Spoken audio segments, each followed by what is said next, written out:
WhatsApp నీది నాది మన అందరి డేటాని అమ్మేస్తుందంట. వాట్సాప్ కి మనం కేవలం యూజర్స్ కాదు, మనం ప్రోడక్ట్స్.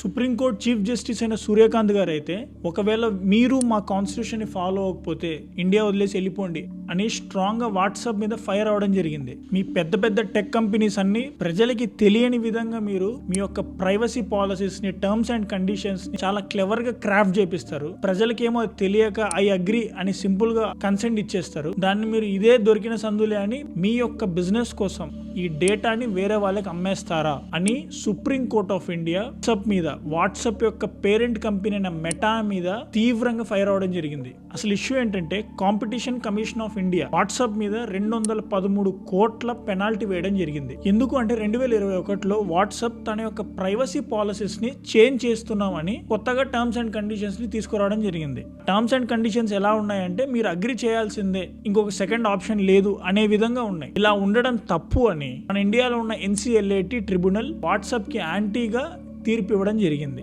అందుచేత కాంపిటీషన్ కమిషన్ ఆఫ్ ఇండియా ఈ వాట్సాప్ మీద 213 కోట్ల పెనాల్టీ వేయడం జరిగింది. సో దాన్ని ఇప్పుడు ఛాలెంజ్ చేస్తూ సుప్రీంకోర్టుకు వచ్చింది. సుప్రీంకోర్టు కూడా వాట్సాప్ మరియు వాట్సాప్ యొక్క పేరెంట్ కంపెనీ అయిన మెటా మీద తీవ్రంగా ఫైర్ అవడం జరిగింది. ఒకవేళ మీరు కాన్స్టిట్యూషన్ ని ఫాలో అవ్వకపోతే మా దేశం వదిలిపెట్టి వెళ్ళిపోండి అనే అంత తీవ్ర వ్యాఖ్యలు చేయడం జరిగింది. అంతేకాదు సుప్రీంకోర్టు ఈ ఇష్యూలోకి గవర్నమెంట్ ని కూడా ఇన్వాల్వ్ అవ్వండి అని చెప్పడం జరిగింది. అందుచేత ఇప్పుడు ఈ ఇష్యూలోకి మినిస్ట్రీ ఆఫ్ ఎలక్ట్రానిక్స్ మరియు IT కూడా ఇన్వాల్వ్ అవడం జరిగింది. మీరు మిలియన్స్ ఆఫ్ ఇండియన్స్ యొక్క డేటాని ఇలా ఎక్స్ప్లాయిట్ చేస్తారా, మీరు ప్రజల యొక్క పర్సనల్ డేటాని ఇలా బిజినెస్ కోసం యూజ్ చేస్తారని ఆరోపించడం జరిగింది. కేవలం మీరు డేటాని స్టోర్ చేయట్లేదు, మీరు డేటాని మానిటైజ్ చేస్తున్నారు, మీరు డేటాని అమ్మేస్తున్నారు అని సుప్రీంకోర్టు ఫైర్ అవడం జరిగింది. అయితే సుప్రీంకోర్టు దీనికి సంబంధించి ఇంటరియం ఆర్డర్స్ ని February 9th వెల్లడిస్తా అని చెప్తుంది. చూద్దాం February 9th ఏం జరుగుతుంది అనేది. ఎలాంటి అప్డేట్ ఉన్నా నేను మీ ముందు తీసుకొస్తా. మీరు చేయాల్సింది ఏం లేదు, ఛానల్ని ఫాలో అయిపోయి రెడీగా ఉండండి. మళ్ళీ రేపు కలుద్దాం